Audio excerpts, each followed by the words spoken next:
Chers amis supporters, bonjour, bonsoir et bienvenue dans ce nouveau numéro du Talk by Let's Go Metz, votre podcast au cœur du sport messin. Aujourd'hui, on va revenir ensemble sur la victoire étriquée du FC Metz sur la pelouse d'Ajaccio. Les Grenats qui brisent ainsi une série de 3 défaites consécutives à l'extérieur et font la belle opération au classement en retrouvant le top 5. On reviendra sur les blessures de Kofi Kwao et du pauvre Papsi, le pauvre gardien de but remplaçant qui n'a joué que 23 minutes, qui a dû laisser sa place à Alex Okidja qui lui de son côté devra attendre encore un petit peu avant de se reposer. Et on parlera bien sûr du prochain rendez-vous des hommes de Stéphane Lemignan. Ce sera samedi à Saint-Symphorien contre le Stade Malherbe de Caen. En fin de série, les Messins vont-ils rester invaincus à domicile? Pour répondre à toutes ces questions, j'accueille mes chroniqueurs du jour, à commencer par notre envoyé spécial dans le sud de la France, Valentin Lachaud. Salut Valentin.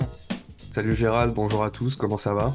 Bah ça va, ça y est, tu t'es décidé à reprendre du service pour parler du FC Metz. Eh oui, ça y est, fini la trêve olympique, on reprend. C'est Il est fini les temps, bêtises. il est temps au mois de novembre. Hein. Le mec a jamais réussi à décrocher. Non, Alors avec toi, elle est de retour après 15 jours d'absence dans le talk. Virginie Bernard est avec nous. Salut Virginie.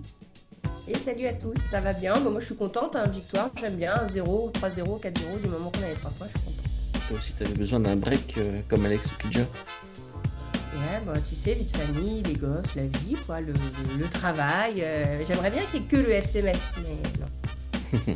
Et enfin, la voix bienveillante de l'Indice Graouli, toujours à l'écoute des analyses des auditeurs de France Bleu Lorraine, Thomas Lavaux. Salut Thomas. Salut Gérald, salut tout le monde. Tu t'es pas couché trop tard hier après match? Si. Et C'est difficile aussi de trouver le sommeil parfois après un match, mais hier ça allait encore, le scénario a fait que la nuit a été douce, donc ça va. Ouais, puis c'était un petit peu soporifique, hein, on va en parler. Alors les amis, voilà comment on brise une série noire à l'extérieur. Les vieilles recettes sont toujours efficaces, comme on dit. Le FC Metz s'est donc imposé hier en Corse par la plus courte des marges, 1-0, avec un but de Gauthier Hein sur une erreur défensive ajaxienne. 64% de possession de balle pour les locaux, contre 36% pour les hommes de Stéphane Lemignan. Pour la première fois de la saison, on peut le dire, ont laissé le ballon à leur adversaire. Est-ce que c'était une volonté du coach? Rien n'est moins sûr, tant les Grenats ont été bougés, notamment en première mi-temps. Thomas, hier soir, le spectre de Laszlo Bologna a semblé flotter au-dessus du stade de Michel Moretti. On se serait presque cru au temps béni des purges footballistiques messines. Oui et non. Parce que le contenu du match hier, très franchement, moi je m'en satisfais totalement. Alors qu'avec la Bologna, on restait quand même très régulièrement sur notre faim. C'est vrai qu'il y a eu une première demi-heure quand même très très compliquée, où Ajaccio aurait d'ailleurs pu ouvrir le score, mais finalement pas tant d'occasions concédées que ça sur l'intégralité de la rencontre. Et puis des contre-attaques qui ont été efficaces. Il ne s'agit pas de dire, voilà, on va jouer de la sorte. Derrière, il faut l'appliquer. Et c'était le problème, je pense, du FC Metz lors des derniers déplacements. C'est que aussi bien au Red Star qu'à Troyes, qu'à Grenoble, moi j'avais vu un FC Metz qui mettait en application ce qu'on lui demandait de faire, mais sans plus. Il n'y avait pas vraiment de... Il y avait un jeu basé sur la possession, sur l'occupation du terrain adverse, mais sans plus. Alors que hier, bah, pour le coup, le FC Metz a adopté une philosophie différente, mais a su vraiment l'appliquer, a su vraiment contrer cette équipe d'Ajaccio. Il y a eu des contre-attaques tranchantes, il y a eu un FC Metz capable aussi de se créer des espaces pour pouvoir partir en contre-attaque. Et puis même défensivement, si ça a pu tanguer en première mi-temps, notamment dans la première demi-heure, la deuxième mi-temps, même si c'est Ajaccio qui a eu majoritairement le ballon, Ajaccio hier a affiché des pourcentages de possession dignes du FC Metz cette saison, mais j'ai jamais vraiment été trop inquiété par l'AC Ajaccio. Oui, bon, il a fallu qu'Oukidja sauve à un moment, sorte un arrêt pour maintenir le match nul. Mais j'ai trouvé quand même que dans l'ensemble, le FC Metz avait plutôt bien défendu, le FC Metz avait plutôt bien contre-attaqué.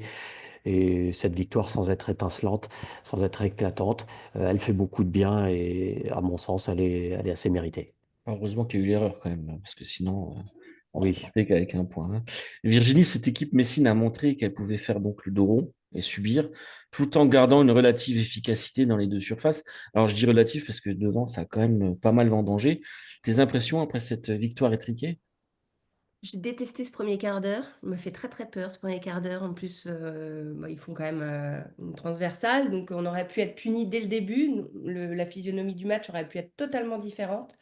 Ça aurait pu avoir ce regain de confiance à Ajaccio parce que ils sont en bas de tableau. Moi, je m'attendais pas à avoir une équipe si conquérante, même si on sait que c'est pas facile de jouer en Corse.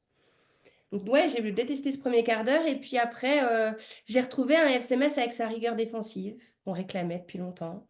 Une équipe qui s'est beaucoup moins livrée que ces derniers matchs, surtout à l'extérieur, et donc ont été punis systématiquement.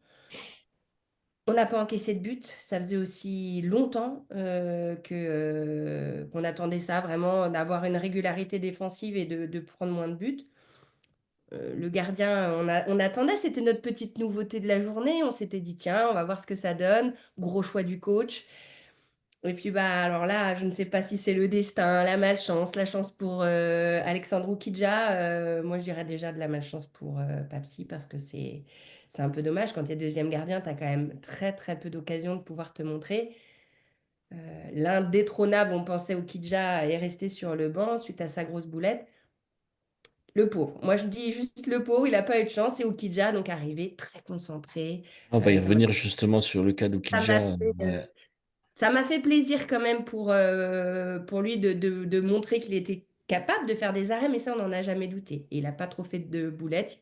Une sortie un peu approximative, en avant, en arrière, mais bon, il y avait un hors-jeu, donc c'était pas très, très, très, très grave.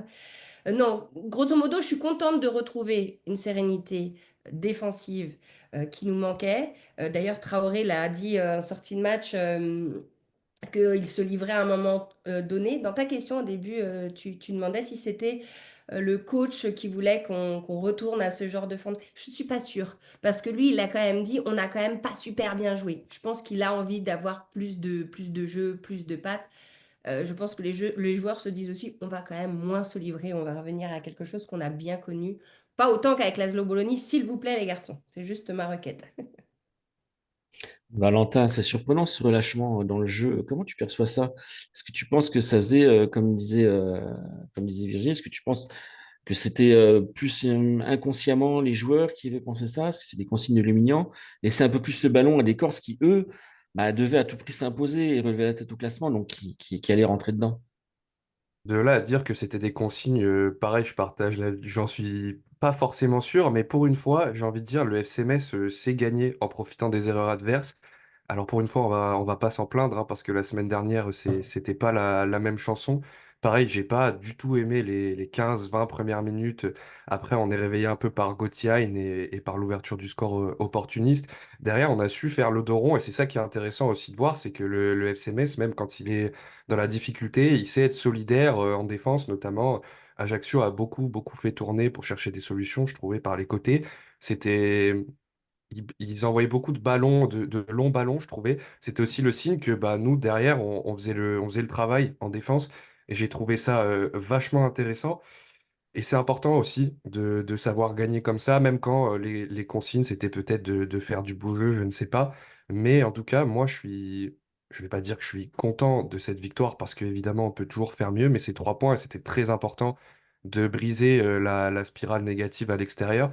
Au Red Star, on a essayé d'avoir des principes de jeu, ça n'a pas forcément marché, donc il faut aussi savoir, je trouve, gagner d'autres manières, et le FCMS l'a très bien fait hier.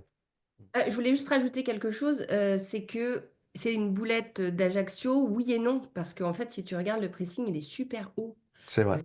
Même trois joueurs qui sont devant, deux sur le porteur du ballon, donc du coup, il est obligé de faire une passe en C'est une retrait. situation qui est revenue souvent d'ailleurs, et c'est pas, ça n'arrive pas pour rien, effectivement, je suis d'accord. Donc c'est boulette, mais c'est quand même mérité. C'est pas Ouais. juste une erreur Mm, euh, mm. comme à Rodez, par exemple. Voilà, c'était pas pareil. Thomas, Stéphane Lemignan avait donc aligné Papsi dans les cages et le pauvre gardien de but sénégalais est sorti prématurément à la 23e minute de jeu. Maraboutage d'Alexandre Kidja, selon toi, ou manque de compétition du grand Papsi?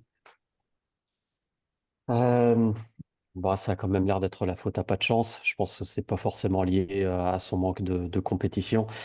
Ça reste un footballeur professionnel qui s'entraîne quotidiennement, donc je suis pas persuadé que ce soit ce soit lié au fait qu'il soit en match, qu'il se soit blessé. C'est visiblement quelqu'un, dans le peu de choses que l'on sait de lui, qui a eu quelques pépins physiques dans sa carrière. C'est peut-être la raison pour laquelle d'ailleurs il découvre la Ligue 2, mais qu'à 27 ans. En tout cas, c'est ce que j'ai cru comprendre de lui. Son cheminement, l'avancée de sa carrière a pu être perturbé par certaines blessures. Et donc, bah, c'est une blessure visiblement aux adducteurs, c'est musculaire, c'est un peu la faute à pas de chance.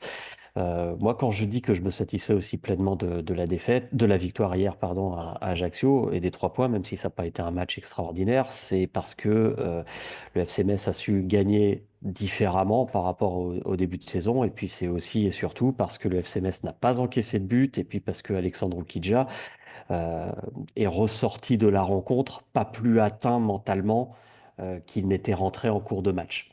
Voilà, Papsi, moi, je vais pas dire qu'il m'a rassuré, on peut pas se prononcer, hein. Il a été sur le terrain que 25 minutes, il a fait 2 beaux arrêts. Je crois qu'Ajaccio hier a cadré 4 ou 5 tirs. Bon, 4, il je les a crois. sortis. Euh, Effectivement, le jeu au pied, le jeu long, parce que hier aussi, vous voyez, quand vous dites que c'était peut-être pas des consignes de Stéphane Le Mignan, vous avez remarqué quand même que hier soir, les ballons de dégagement, c'était que des ballons longs, hein. Ça repartait pas d'en bas, ça repartait pas de la surface de réparation. Donc moi, à mon avis, ce jeu direct, il était peut-être un petit peu plus... c'était peut-être réclamé par Stéphane Le Mignan. Et puis le fait d'avoir un Papsi dans les buts pouvait peut-être l'autoriser aussi. Mais voilà, bon, un Papsi bon sur sa ligne, un peu en difficulté dans le jeu au pied, conforme à ce que je pouvais attendre de lui. Puis après, un Alexandre Oukidja qui m'a pas paru totalement serein à 100%, mais qui a fait ce qu'il devait faire. Mm. Virginie, c'est quand même extraordinaire ce fait du jeu. Il y a quand même, est-ce qu'on voit ça, hein, ce genre de scénario? Comment gérer maintenant une telle situation pour Stéphane Lumignan? Est-ce qu'Alexandre Guidja va retrouver sa place de titulaire dès samedi?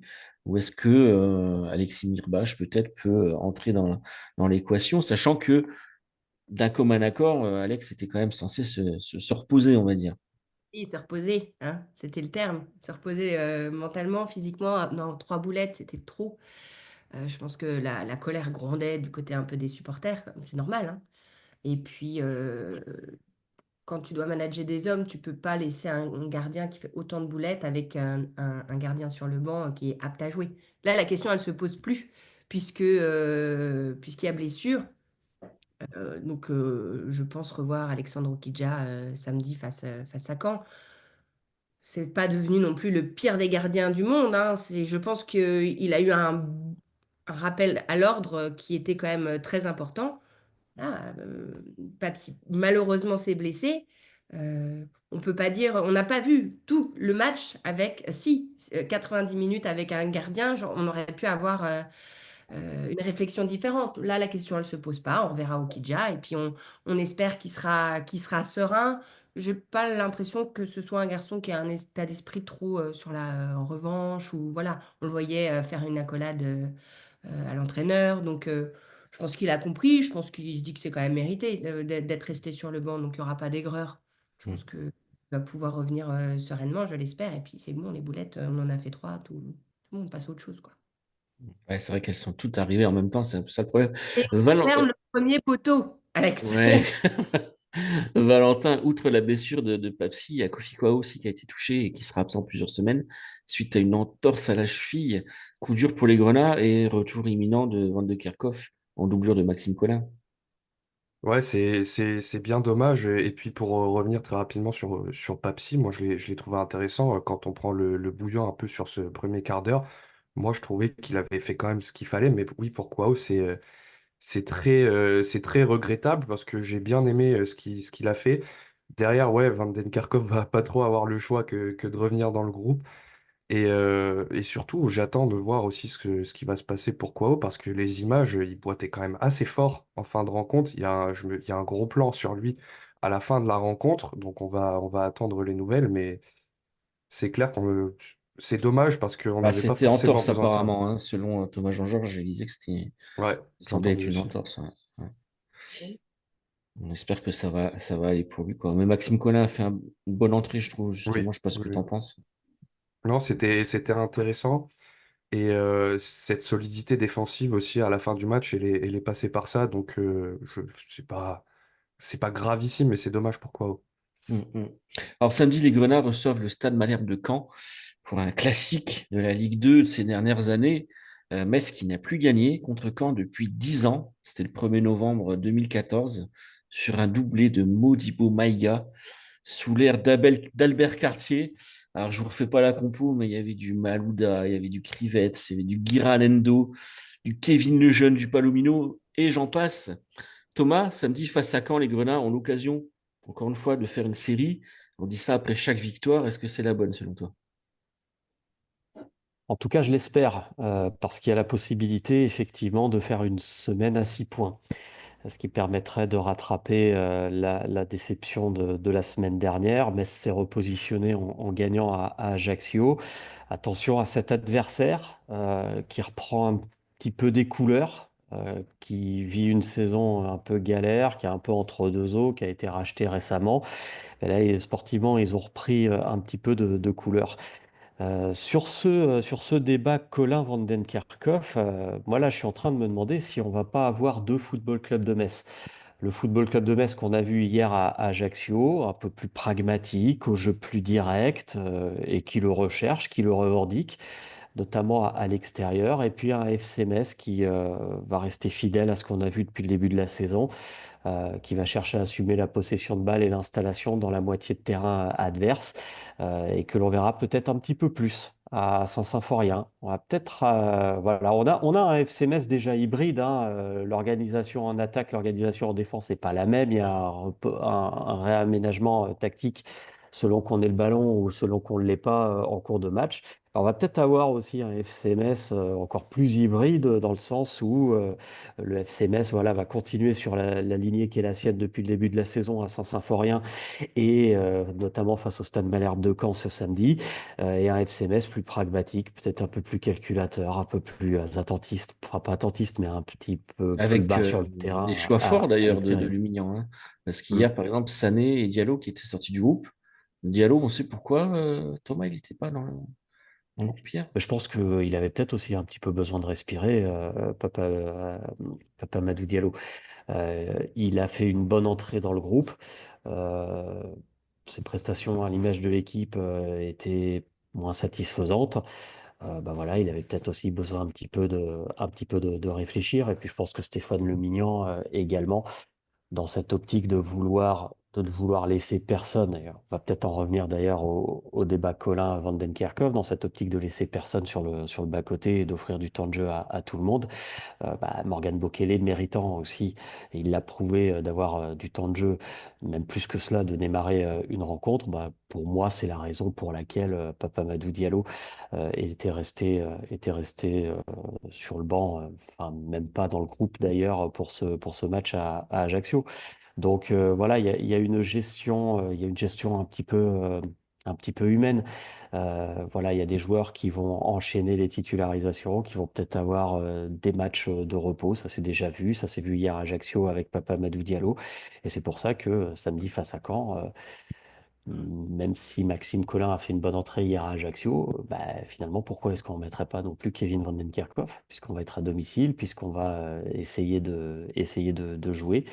Euh, Pourquoi est-ce qu'on ne mettrait pas Van den Kerkhoff? Alors, après, c'est un joueur qui a besoin d'espace pour s'exprimer, donc peut-être qu'à l'extérieur, il s'exprimerait davantage. Mais moi, je pense que voilà, contre Caen, il y aura peut-être encore de la gestion, surtout dans une semaine à deux matchs. Comme dirait un certain Thomas Jean-Georges, si on veut le vendre cet hiver, il faut le montrer. Oui, il faut le montrer aussi.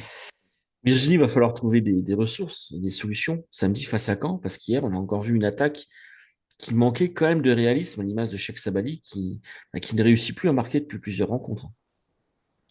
Alors, il était dans la surperformance, hein, Sabali. On se doutait bien qu'il n'allait pas nous faire toute une saison avec un but par match, hein. Ça paraissait quand même un peu probable. Moi, j'étais déçue de Diallo, de ses dernières rentrées. Je trouvais qu'il manquait de puissance, d'impact. C'est lui qui marque le dernier match, quand même. Oui, oui, mais on va dire, toute la physionomie Oui, de sur plusieurs matchs, je ouais. trouve que voilà, ça manquait de puissance. Je l'ai dit régulièrement que je trouve que ça manque, que c'est un peu trop frêle devant. On a quand même Sabali qui est tout petit, j'ai rien contre les petits. Mais là, ça faisait quand même, je veux dire, Jalot, Sabali, Diallo.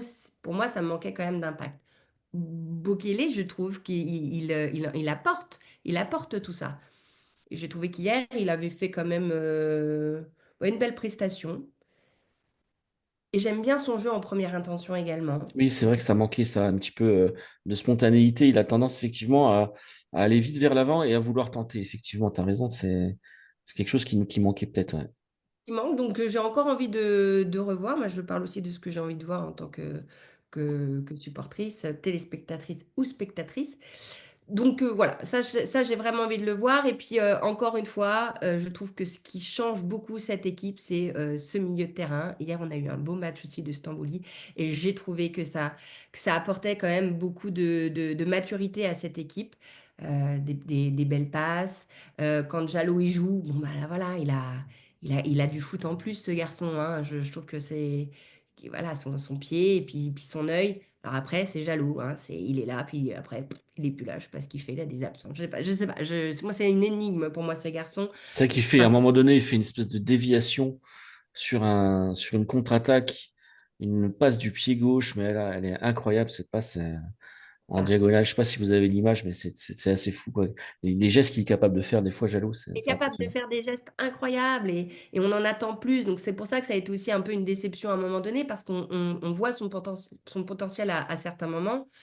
J'aimerais, alors je sais pas s'il faut le travailler au corps, je ne sais pas quel est le problème, mais j'ai envie d'en voir plus. Donc, je pense que ce milieu de terrain, il faut vraiment s'appuyer dessus. Parce que Deminguet, qui récupère aussi pas mal de ballons, les belles passes de Stambouli, et Gauthier Hein, eh ben, qui marque, qui vraiment, grâce à l'arrivée de Stambouli, arrive à plus se projeter vers l'avant. Donc franchement, ça commence à ressembler à un milieu de terrain pas mal, hein. Et toujours en cale avec cette attaque parce qu'il nous manque un vrai neuf, hein. Euh, Sabali, il a été repositionné dans l'axe, mais à la base, il est plutôt sur le côté gauche. Moi, c'est vraiment ce que je souhaiterais voir, c'est un attaquant. Mais alors, je sais ce que vous allez me dire, ça coûte trop cher, Virginie. Ça coûte trop cher. On sait pas, il y a peut-être des ventes qui vont arriver. Je veux dire, on attend toujours le retour, entre guillemets, de Simon Elisor. Il était dans le groupe hier, bon, T'as il n'est bien pas à aimé sa l'abri. rentrée? Sérieusement, vous avez bien aimé sa Non, rentrée? non, non, mais ça, c'est pas suffisant. Moi, j'ai envie de le voir peut-être dans d'autres. Déjà, hier, on n'avait pas le ballon, contrairement à d'habitude. Moi, je pense que Simon Elisor, c'est un joueur, quand tu as la possession et quand il y a des centres à répétition, c'est le genre de joueur qui devrait normalement apporter plus qu'un Cheikh Sabali, je pense, Oui, par sa taille déjà.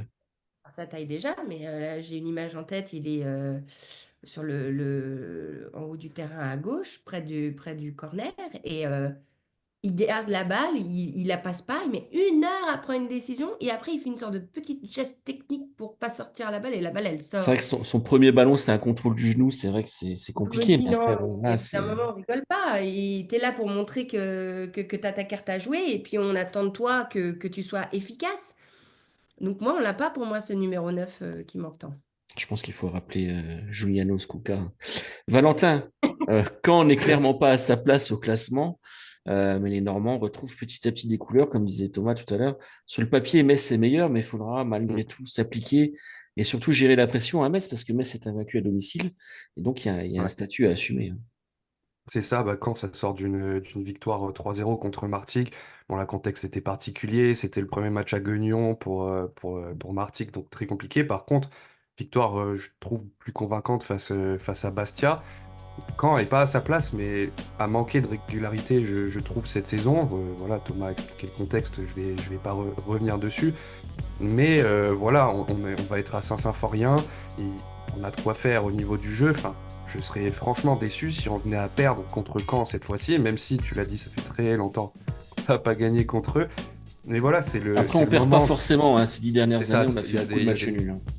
c'est ça, mais c'est le bon moment pour lancer une série, pour développer notre jeu contre une équipe qui, j'ai regardé un petit peu les résultats, contre les gros, Paris FC, Lorient, ils ont pas gagné, donc je pense qu'ils ont un peu du mal aussi. C'est, il faut tout faire, c'est le bon moment pour la confiance aussi devant le public. Tous les éléments sont réunis pour avoir une belle victoire, je l'espère. Merci de t'arrêter pendant que je bois ma gorgée. Très bien vu. Alors, on a encore un petit peu le temps, justement. On va faire on va faire les pronostics habituels. Je sais que tout le monde adore ça. Thomas, ton pronostic pour samedi? Match à domicile, on va tenir le ballon, on va essayer de jouer. Euh, mhm. Ouais, je dirais victoire 2-1 du FC Metz. Virginie? Je suis partie aussi sur un 2-1. J'hésitais avec 1-1. Mais bon, allez, 2-1. Sachant que je suis extrêmement nulle. À chaque fois que tu m'as demandé, ça a été une catastrophe. Non, mais en général, c'est comme ça aussi. Valentin? Moi, j'allais dire 2-1 aussi, mais bon, pour pas copier, je vais dire 2-0. Aïe, aïe, aïe. Bon, alors moi, je vous dis le même. Là, je vois justement un match nul 0-0 ou un partout. J'ai regardé un petit peu les statistiques et j'ai bien peur que ça finisse comme ça. On verra bien. En tout cas, les amis, le talk touche à sa fin. Merci à vous d'avoir participé. Pensez à liker, à partager, à nous suivre sur letsgomes.com. On se retrouve dès la semaine prochaine pour un nouveau numéro du talk. En attendant, portez-vous bien. Ciao, ciao.